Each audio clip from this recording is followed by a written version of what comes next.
back inside. Just did the Raceland coilovers all around on this thing.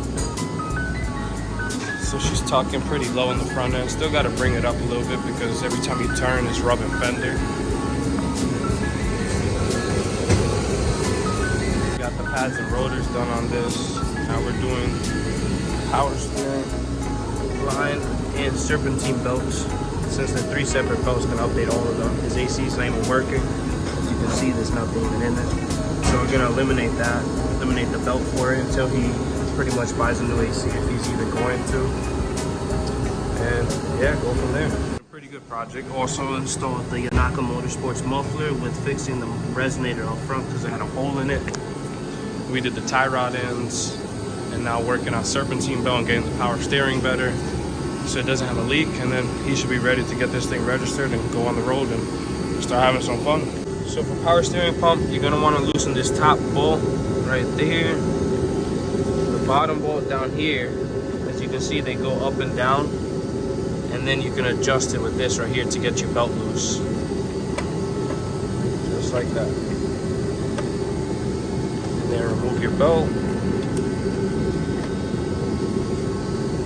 Okay, so for the alternator, you're going to loosen the adjusting bolts, which is where both of my wrenches are hooked onto. You're going to want to put one on this side, which is this one, to hold it so you can break it loose, which is a 12 mil.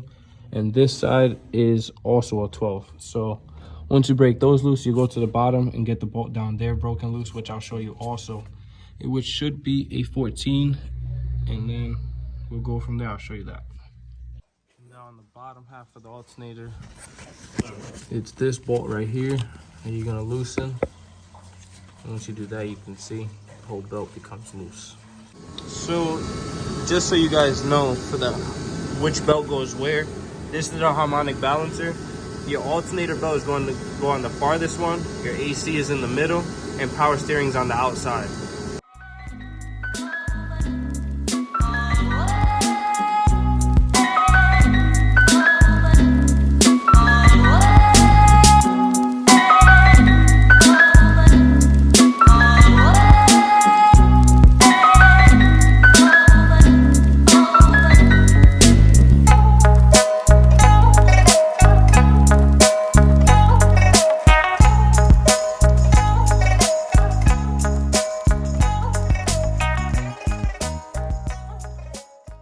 So for the top of this alternator, you need to get the tension back on the belt. So what you're gonna need to do is get like a pry bar or something, wedge it into here, and you're gonna see the alternator is gonna start sliding forward like that. There's some better.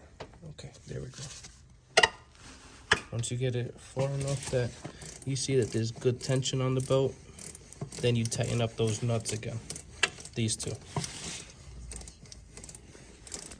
After you get the top of the alternator tightened, you got to come back down here and tighten this one. And once that's tightened, you're pretty much all set with the alternator belt. And then you move back to the power steering, make sure this is all on here good.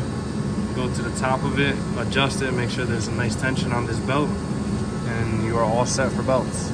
So now once you're back at the top, this power steering, you're going to adjust this nut right here so you can adjust the tension on the belt. Then once that's all set, you tighten these two back up, and power steering belt is all set.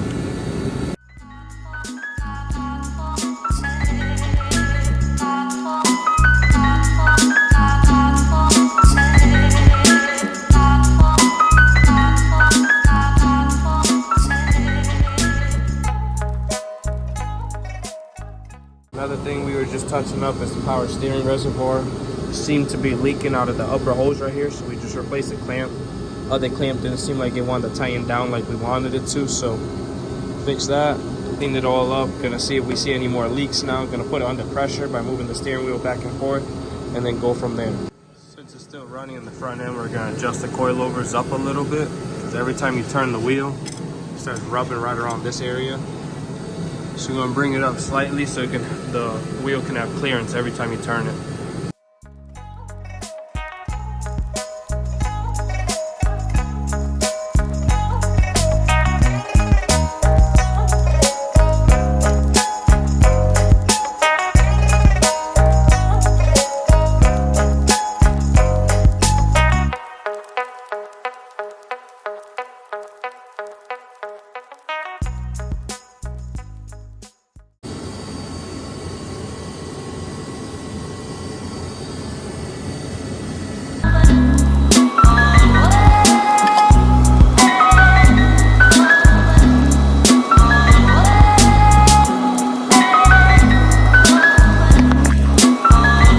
so before you put the new filter in, you're gonna want to get some oil on your finger or something.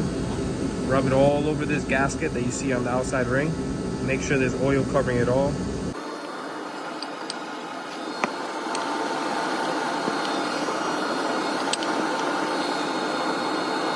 Alright, so now you get your bolt that you had that you took out of here on the bottom of the oil pan. Screw this one back in.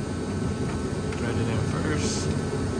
Tighten it in there with a ratchet or a wrench, whatever, and then go up to the top. Then once you come back to the top, you want to take up your oil cap, which I already had loose. Sometimes these get stuck.